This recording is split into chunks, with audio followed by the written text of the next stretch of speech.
이 시간 말씀의 제목은 복 있는 사람, 복 있는 사람 이런 제목으로 말씀을 증거하겠습니다. 시편 1편은 시편 전체의 서론 역할을 합니다. 시편에는 여러 사람들이 여러 가지 모습으로 언급이 됩니다. 그러나 이 세상에는 크게 두 부류의 사람들이 있다는 것을 시편의 제일 첫 장이 우리에게 알려주고 있는 것입니다. 그렇다면 그 두 부류의 사람들은 어떤 사람들인가? 이 시간 본문 말씀 중심으로 함께 상고하고 저와 여러분은 시편 1편이 말씀하는 복 있는 사람이다 될 수 있기를 바랍니다. 먼저 복 있는 사람에 대해서 1절로 3절까지 말씀하고 있습니다. 여기서 먼저 우리가 주목할 것은 1절을 보시면요, 복 있는 사람은 단수입니다. 그런데 그렇지 못한 사람들은 복수라는 사실입니다. 이 세상에는 많은 사람들이 있지만 실제로 복 있는 사람은 그렇게 많지 않은 것입니다. 오히려 1절에 표현한 대로 악인들이 나오죠. 죄인들, 오만한 자들, 이런 자들이 절대 다수를 차지하고 있고, 그런 사람들이 복 있는 사람 한 사람을 겹겹이 둘러싸고 있는 것 같은 모습, 그것이 바로 이 세상인 것입니다. 이 장면만 놓고 생각하면 과연 저렇게 고립되어 살아가는 것이 복이 있는 것인가? 과연 저 한 사람이 혼자서 저런 환경 가운데 제대로 살아갈 수는 있는 것일까?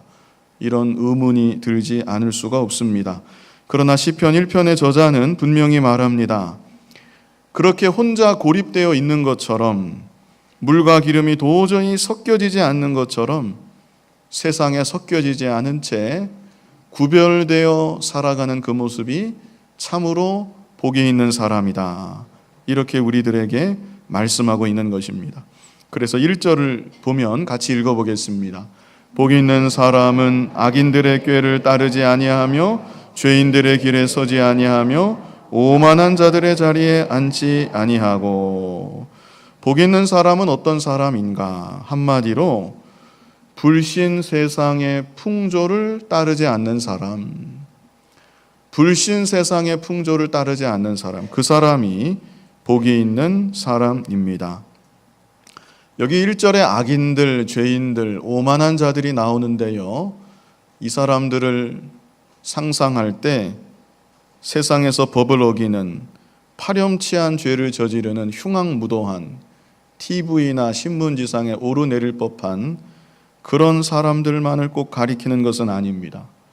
성경에서 악이나 죄는 하나님 말씀에 맞지 않는 것이 다 악이고 죄입니다.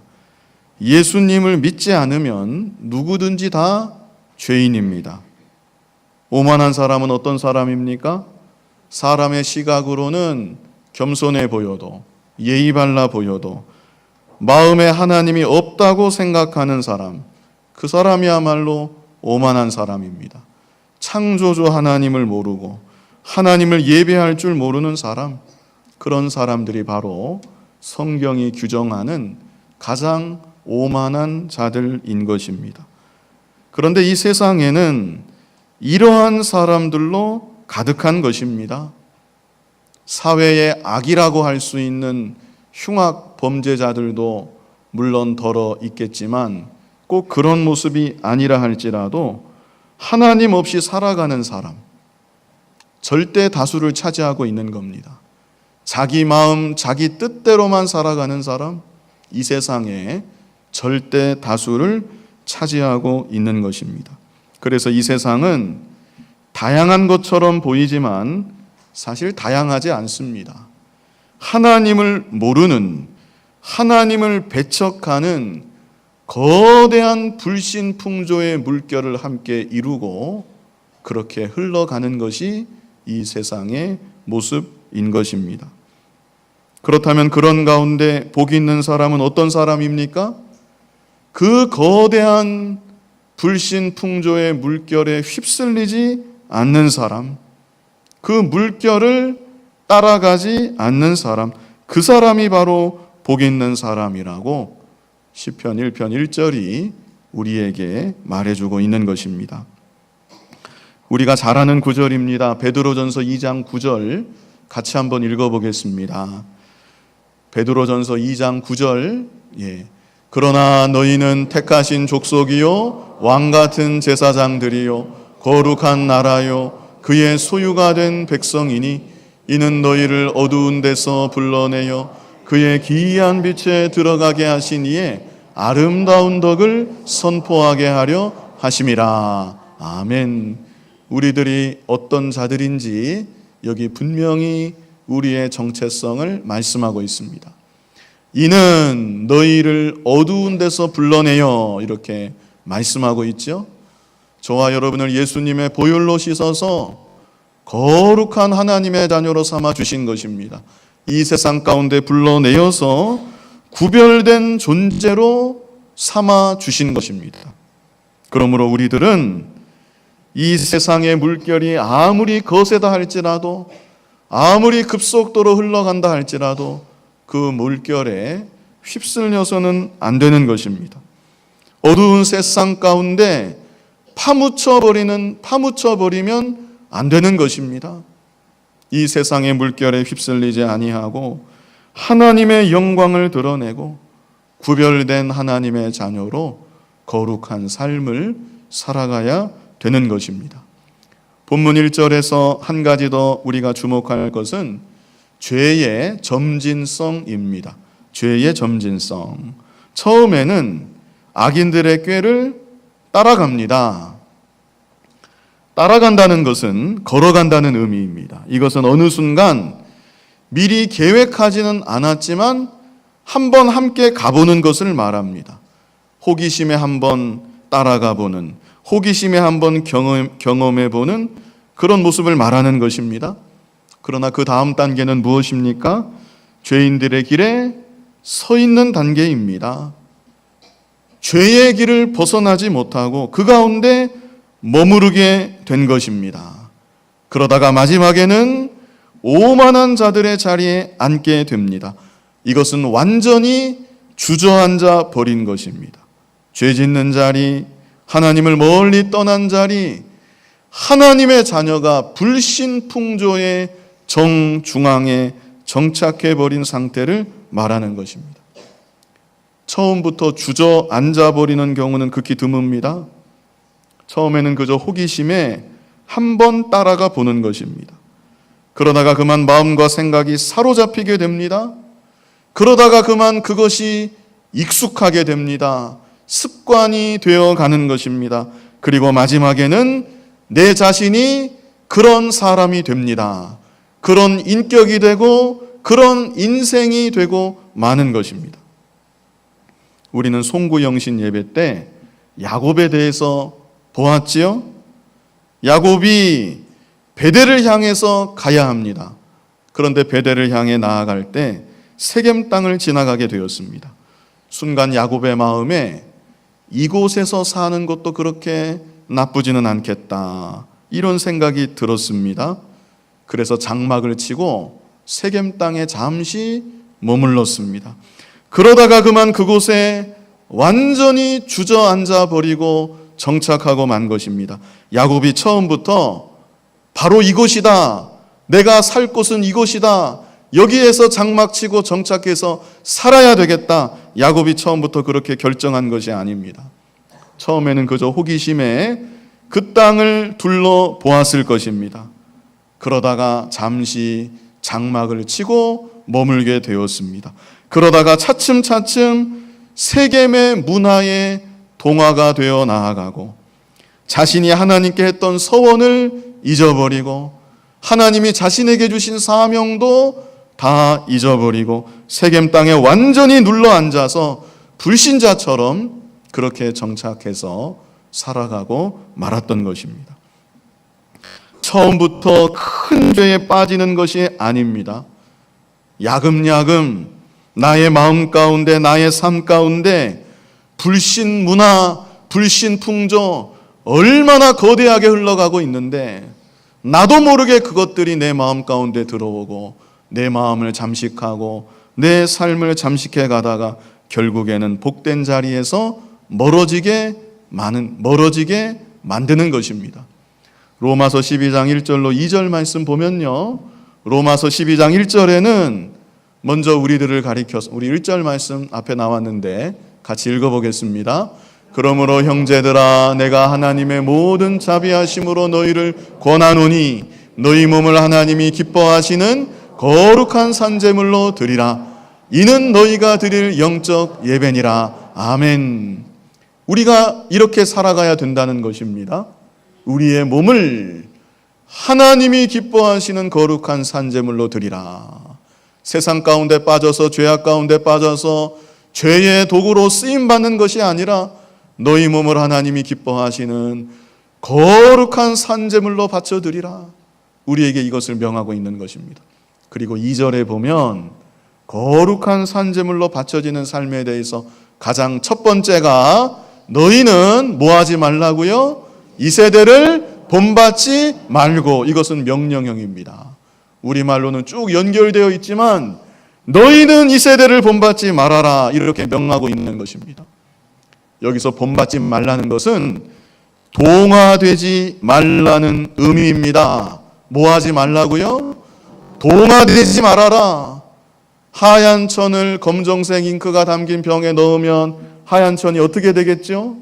점점 검정색으로 물들어갑니다. 이 거대한 세상의 물결은 우리를 물들이려 합니다. 우리를 세상의 모습으로, 하나님의 자녀된 우리들을, 구별된 우리들을 동화시키려 하는 것입니다.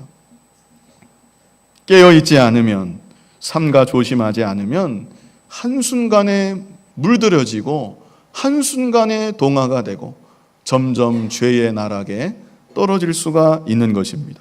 데살로니가전서 5장 22절에 보면 악은 어떤 모양이라도 버리라, 이렇게 말씀했습니다.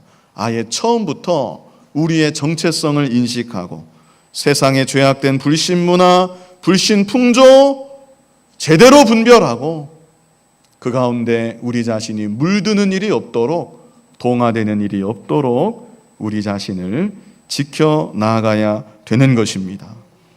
이미 내 마음과 삶 가운데 하나님 멀리 떠나서 세상으로 물든 것이 있다면 우리가 돌이켜서 하나님 앞으로 나아가야 됩니다. 세겜성을 떠나서 베델로 올라갔던 야곱처럼 그 가운데 머물러 있으면 계속 떨어지다가 주저앉고 마는 것입니다.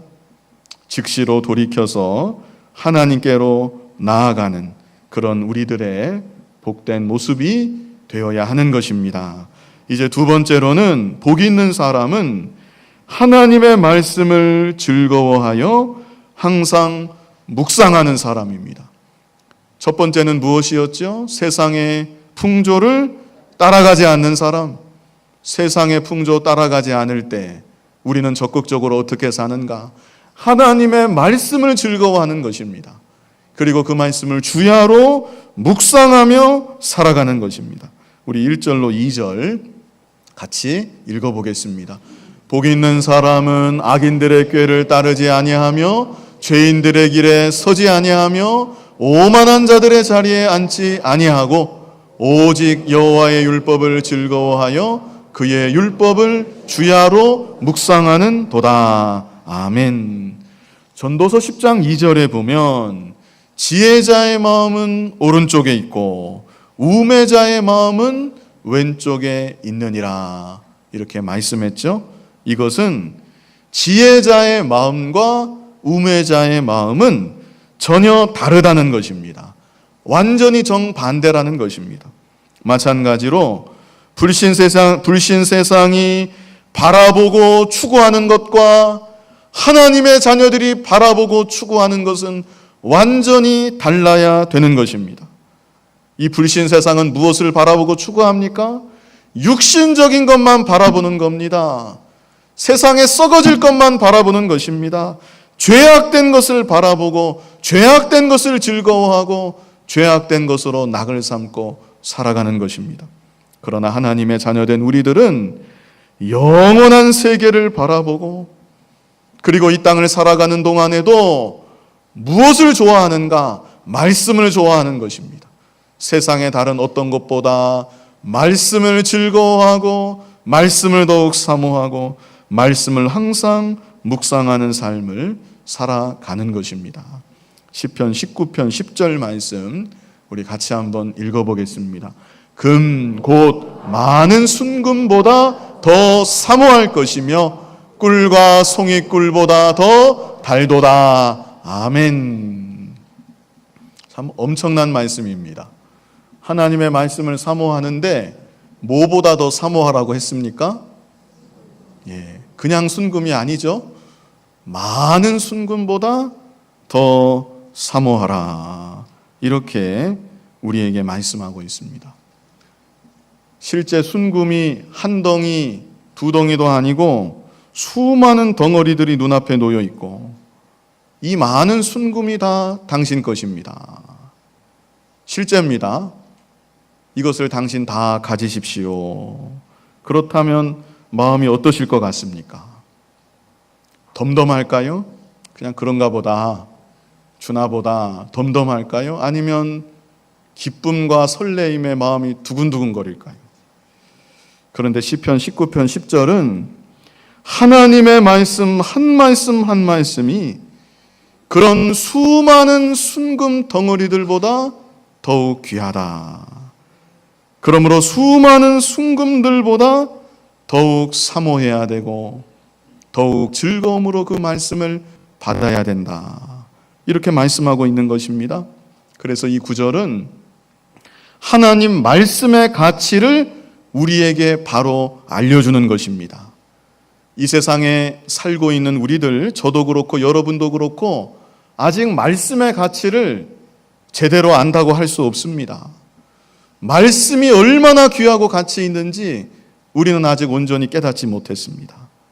그러나 하나님의 말씀은 온 천하의 귀한 그 어떤 것보다 더욱 귀한 말씀이다. 이 사실을 우리에게 알려주고 있는 것입니다. 말씀으로 온 우주 만물이 창조가 되었습니다.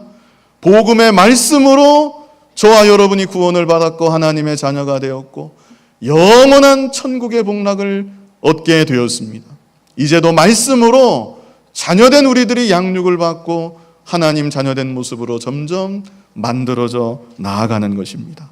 그러므로 하나님의 말씀은 세상에 가장 귀하다고 하는 그 어떤 것보다 비교도 할 수 없이 더욱 귀하다. 그래서 그 무엇보다도 더욱 사모해야 될 말씀이다. 이 사실을 우리에게 시편 19편 10절이 알려주고 있는 것입니다.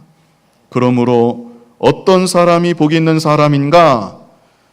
말씀의 값어치를 깨달으면 깨달은 것만큼 복 있는 사람입니다.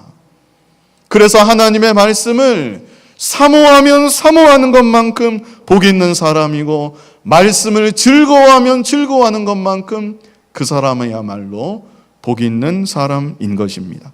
바라옵기는 2019년 한 해에 말씀의 귀함을 더욱 깨달아 나아가고, 그래서 말씀을 더욱 사모하고 말씀으로 인하여서 더욱 즐거워할 수 있는 복이 있는 여러분들이 다 되시기를 바랍니다. 그리고 2절 후반절에는 이렇게 말씀을 즐거워하기 때문에 그의 율법을 어떻게 합니까? 주야로 묵상하는도다. 주야로 말씀을 묵상하는 사람, 그 사람이 복이 있는 사람이다. 묵상한다는 것은 사모함으로 잘 받은 말씀을 반복해서 생각하는 겁니다. 반복해서 입으로 읊조리는 것입니다. 그리고 더 나아가서 그 말씀을 암송하는 것까지 포함하고 있는 단어입니다. 소와 같은 초식동물 보면 새김질을 하지요? 한 번 밥을 먹고 끝나는 것이 아니라 먹었던 음식을 다시 개워냅니다. 속에서 끄집어내고 개워내서 다시 그것을 씹고 넘깁니다. 그것이 바로 새김질인데, 그렇게 새김질을 잘 함으로 인해서 그 먹은 음식이 양식이 되는 것이고 양분이 되는 것이고 피가 되고 살이 되는 것입니다. 오늘날 하나님의 자녀된 우리들은 소가 새김질하는 것처럼 말씀을 새김질하면서 살아가야 되는 것입니다. 주일날 말씀을 받았으면 물론 받을 때부터 잘 받아야 되겠지만, 귀를 기울여서 집중해서 말씀을 받아야 되겠지만, 받고 그것으로 끝나는 것이 아니라 집으로 돌아가서도 오늘 무슨 말씀을 받았나 다시 생각해 보는 겁니다. 그리고 그 말씀을 다시 곱씹어 보는 것입니다. 주중에 세상에서 살아갈 때에도 지난 주일에 무슨 말씀 받았는가 다시 생각하고 다시 그 말씀을 끄집어내보고 그 말씀을 다시 기억하는 겁니다. 그리고 그 말씀을 붙잡고 기도하는 것입니다. 이것이 바로 말씀을 새김질하는 것이고 말씀을 묵상하는 것입니다. 그럴 때 그 말씀이 내 영혼의 양식이 되는 것이고 나를 변화시키는 능력의 말씀, 생명의 말씀이 될 수 있는 것입니다. 그뿐 아니라 우리들이 하나님의 말씀을 더욱 가까이 해야 합니다. 주일날 교회에 올 때만 성경책을 찾는 것이 아니라 말씀을 늘 가까이 하고 말씀을 항상 읽어야 합니다. 날마다 말씀을 읽으시나요? 날마다 말씀을 읽어야 합니다. 날마다 삼시세끼 육신의 양식을 챙겨 먹는 것처럼 영혼의 양식, 하나님의 말씀을 날마다 먹어야 되는 것입니다. 잘 이해가 안 돼도 말씀을 사모함으로 말씀을 가까이 하고 날마다 말씀을 읽으면 그 사람이 바로 복이 있는 사람입니다. 요한계시록 1장 3절에 뭐라고 했죠? 이 예언의 말씀을 읽는 자와 듣는 자와 그 가운데 기록한 것을 지키는 자는 복이 있나니 때가 가까움이라 말씀했습니다. 말씀을 읽는 자가 복이 있습니다. 말씀을 듣는 자가 복이 있습니다. 그리고 더 나아가서 말씀을 지키는 자들이 복이 있는 것입니다. 그리고 또 중요한 것은 말씀을 암송하시기 바랍니다. 좋은 구절들 있죠? 짧은 구절들 있죠? 그 말씀을 암송하는 겁니다. 시편 1편 같은 경우는 1절부터 6절까지 통으로 암송하면 참 좋은 성경입니다. 이런 하나님의 말씀들 암송해야 합니다. 나는 잘 안 외워진다. 그러면 더 좋습니다. 잘 안 외워지니까 또 읽고 또 읽고 외워질 때까지 또 외워보고 또 외워보고 그러면 그럴수록 그 말씀에 맛이 나고 말씀을 자꾸 묵상하면 묵상할수록 말씀의 맛이 납니다. 말씀이 양식이 됩니다. 힘이 되고 능력이 되는 것입니다. 2019년 한 해 하나님의 말씀을 많이 묵상하시고 기록된 성경 구절들 많이 암송할 수 있는 복이 있는 여러분들이 다 되시기를 바랍니다. 이제 3절에는 이렇게 복이 있는 사람은 시냇가에 심은 나무와 같다 말씀하고 있습니다. 무엇과 같다고요? 시냇가에 심은 나무와 같다. 여기서 중요한 것은 심었다는 말입니다. 심은 그랬죠? 원래부터 시냇가에 있었던 나무가 아니라는 것입니다. 다른 곳에 있었는데 이미 말씀드렸던 두 가지, 불신풍조를 따르지 아니하고 하나님의 말씀을 즐거워하여 주야로 묵상하는 복이 있는 삶을 살아갔더니 그 사람은 시냇가에 옮겨 심겨진 나무가 되었다는 것입니다. 본문 3절 우리 같이 한번 읽어보겠습니다. 그는 시냇가에 심은 나무가 철을 따라 열매를 맺으며 그 잎사귀가 마르지 아니함 같으니 그가 하는 모든 일이 다 형통하리로다. 아멘. 시편 92편 12절로 13절도 한번 같이 읽어보겠습니다. 시편 92편 12절로 13절 시작. 의인은 종려나무같이 번성하며 레바논의 백향목같이 성장하리로다. 이는 여호와의 집에 심겼으며 우리 하나님의 뜰 안에서 번성하리로다. 아멘. 자, 여기서는 여호와의 집에 심겨졌다 말씀하고 있죠. 그리고 오늘 본문에서는 시냇가에 심은 나무와 같은 사람이다. 이렇게 말씀하고 있는 것입니다. 그렇다면 시냇가에 심겨진 나무의 모습은 어떠한 모습입니까? 본문으로 돌아가서 시냇가에 심겨진 나무, 여기 3절에 있죠. 시냇가에 심은 나무가 첫째는 무엇입니까? 철을 따라 열매를 맺으며. 시냇가에 심겨진 나무는 철을 따라 열매를 맺습니다. 세상의 불신풍조 따라가지 않습니다. 하나님의 말씀을 즐거워하고 그 말씀을 주야로 묵상합니다. 그럴 때에 철을 따라 풍성한 열매를 맺는 복이 있는 인생이 되는 것입니다. 이 열매는 한마디로 믿음의 열매입니다. 성령의 열매, 빛의 열매, 의의 열매, 하나님께서 기뻐하시는 성도로서의 풍성한 열매를 맺혀 나아가게 되는 것입니다. 지나간 2018년 우리가 지나간 날들을 돌아볼 때에 얼마나 열매를 맺혔습니까?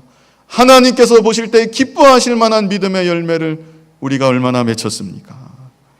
이제 2019년 한 해는 복 있는 사람으로 살아서 철을 따라 열매를 풍성하게 맺힘으로 하나님을 기쁘시게 하는 저와 여러분이 다 되어야 하겠습니다. 시냇가에 심은 나무 두 번째 모습은 무엇입니까? 그 잎사귀가 마르지 아니함 같으니. 잎사귀도 마르지 아니합니다. 이것은 행복을 말하는 것입니다. 만족을 뜻하는 것입니다. 주인이 기뻐하시는 열매는 많이 맺혔는데 잎사귀는 모조리 다 시들어 버렸다. 그러면 별로 보기가 좋지 않습니다.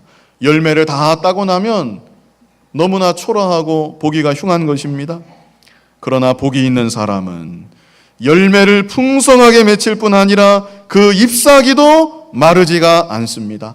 항상 잎사귀가 청청해서 누가 보더라도 싱그럽고 맑고 좋은 것입니다. 그래서 복이 있는 사람은 하나님을 기쁘시게 할 뿐 아니라 자기 마음이 항상 행복하고 그래서 얼굴만 봐도 환하고 빛이 나는 것입니다. 잎사귀가 푸르른 싱그러운 나무를 보는 것 같은 그런 모습이 되는 것입니다. 마지막 세 번째는 그가 하는 모든 일이 다 형통하리로다. 모든 일이 다 형통함. 찬송가에도 있습니다. 나의 갈 길 다가 도록이죠. 거기 후렴에 보면 믿음으로 사는 자는 뭐라 그랬습니까? 만사 형통하리라. 믿음으로 사는 자는 만사 형통하리로다. 무슨 일을 만나든지 만사 형통하리라 그랬죠. 로마서 8장 28절에도 하나님을 사랑하는 자, 곧 그의 뜻대로 부르심을 입은 자들에게는 모든 것이 합력하여 선을 이루느니라. 이것이 성도의 모습입니다. 믿음으로 살지 않으니까, 말씀을 떠나서 세상 방식대로 살려고 하니까 그것이 문제이지, 시편 1절로 2절에 기록한 대로 복이 있는 사람이 된다고 하면 이 세상을 살아가는 동안 무슨 일을 만나든지, 인간의 시각으로는 좋은 일을 만나든지 나쁜 일을 만나든지 어떠한 일을 경험하든지 하나님의 섭리 가운데 모든 것이 합력하여 선이 되고 만사 형통한 길로 걸어가게 되는 것입니다. 여호수아 1장 8절에도 말씀했습니다. 여호수아 1장 8절 앞에 있습니다. 우리 같이 한번 읽어보겠습니다. 이 율법책을 내 입에서 떠나지 말게 하며 주야로 그것을 묵상하여 그 안에 기록한 대로 다 지켜 행하라. 그리하면 내 길이 평탄하게 될 것이며 내가 형통하리라. 아멘. 산과 같은 장애가 눈앞에 놓여 있다 할지라도 어떻게 해야 하는가? 하나님 말씀을 즐거워하고 말씀을 묵상하고 말씀대로 순종하며 나아가는 것입니다. 그러면 산이 변해서 평지가 되고 평탄한 길이 눈앞에 열려지게 되는 것입니다. 이제 4절로 5절에는 악인들에 대해서 말씀하고 있습니다. 우리 4절 말씀 같이 한번 읽어보겠습니다. 악인들은 그렇지 아니하며 오직 바람에 나는 겨와 같도다. 악인들은 그렇지 아니하며 그랬는데 그렇지 않다는 게 무슨 뜻일까요? 뭐가 그렇지 않다는 겁니까? 그렇지 않으며 3절과 같지 않다는 것입니다. 3절 말씀 바로 했죠. 그리고 4절에 와서 악인들은 그렇지 아니하며 시냇가에 심은 나무와는 전혀 다른 정반대의 인생이라는 것입니다. 하나님이 기뻐하시는 열매 며칠 내야 맺힐 수가 없습니다. 잎사귀도 이따금씩 시들게 됩니다. 참 행복을 누리지 못하는 것입니다. 그뿐 아니라 모든 일이 형통할 수가 없습니다. 물론 일시적으로만 보면 형통하게 보이는 때가 분명히 있을 것입니다.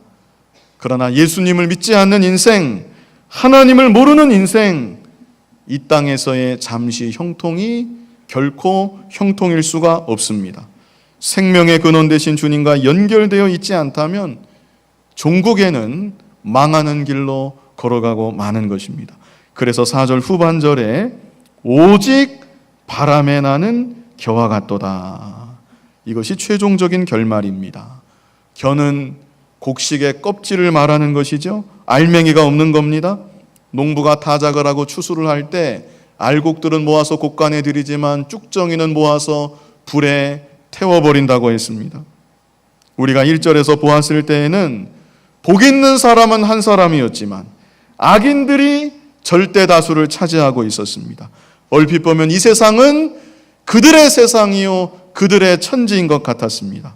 그러나 최종적으로 악인들, 죄인들, 오만한 자들은 바람에 날리는 겨와 같다. 심판의 날에 버림받은 존재가 되고 마는 것입니다. 그래서 5절에는 그러므로 악인들은 심판을 견디지 못하며 죄인들이 의인들의 모임에 들지 못하리로다. 심판을 견디지 못한다는 것은 하나님의 심판이 감당할 수 없을 만큼 엄정한 심판이라는 것을 나타냅니다. 그리고 죄인들은 의인들의 모임에 들어갈 수가 없습니다. 이것은 철저한 분리를 말하는 것입니다. 우리 모든 인간들은 태어날 때부터 죄인입니다. 그러므로 누구든지 예수님의 보혈로 죄 씻음 받지 아니하면 하나님의 심판대 앞에서 죄인이라고 칭함을 받는 것이고, 죄인이라 칭함받는 사람은 의인들 가운데는 결코 들어갈 수가 없는 것입니다. 마지막 6절 말씀 우리 같이 읽어보겠습니다. 무릇 의인들의 길은 여호와께서 인정하시나 악인들의 길은 망하리로다. 아멘. 여기서 의인들의 길은 복 있는 사람들의 길을 말하는 것입니다.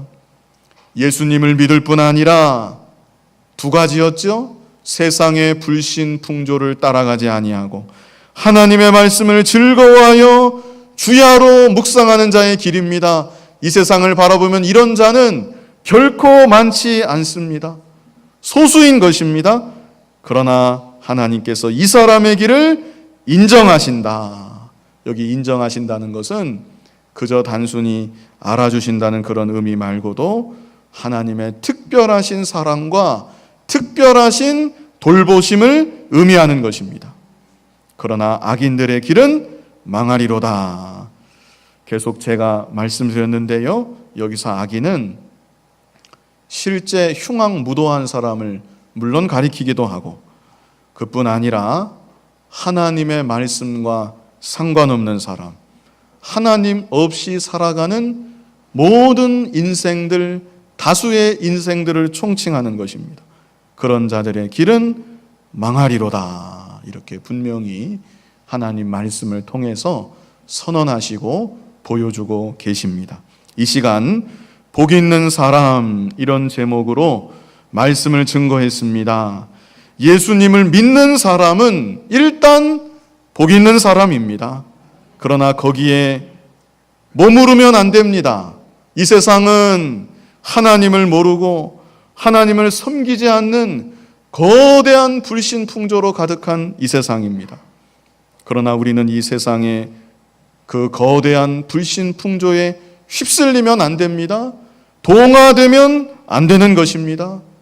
오직 하나님의 말씀을 즐거워해서 그 말씀을 주야로 묵상하며 살아가야 합니다. 그렇게 살아가는 사람은 시냇가에 심은 나무와 같아서 철을 따라서 열매를 맺고 잎사귀도 마르지 아니하고 그 하는 모든 일이 형통하리로다. 이렇게 말씀했습니다. 2019년 한 해 이와 같은 복이 있는 사람으로 살아가시고 이제도 이 세상에는 참 복을 모르는 정처 없이 살아가는 인생들이 많이 있는데 그 많은 사람들을 참된 복의 길로 인도할 수 있는 여러분의 복이 있는 삶이 되시기를 간절히 바랍니다. 거룩하신 아버지 하나님, 예수님의 십자가 보혈로 우리를 구속해서 이 어두운 세상 가운데 불러내어 주시고 복이 있는 자리에 우리를 서게 하여 주셨지만 돌아보면 이 세상의 불신풍조에 휩쓸릴 때도 있었고 하나님 말씀을 즐거워하는 것보다 세상 것을 더 즐거워하고 죄악의 것을 즐거워할 때도 있음을 고백하지 않을 수가 없습니다. 아버지 하나님, 연약한 우리들을 불쌍히 여겨주시고 거대한 세상 물결에 휩쓸리지 않도록, 동화되지 않도록, 물들여지지 않도록 우리 자신을 지켜나갈 수 있도록 인도하여 주시옵소서. 이 세상 살아가는 동안 하나님의 말씀을 즐거워할 수 있게 하여 주시고 하나님의 말씀을 주야로 묵상하며 살아감으로 인하여 시냇가에 심은 나무와 같이 철을 따라 열매를 맺고 잎사귀도 마르지 아니하고 하는 모든 일이 형통한 길로 걸어가는 우리들이 다 될 수 있도록 인도하여 주시옵소서. 예수님 이름으로 기도하옵나이다. 아멘.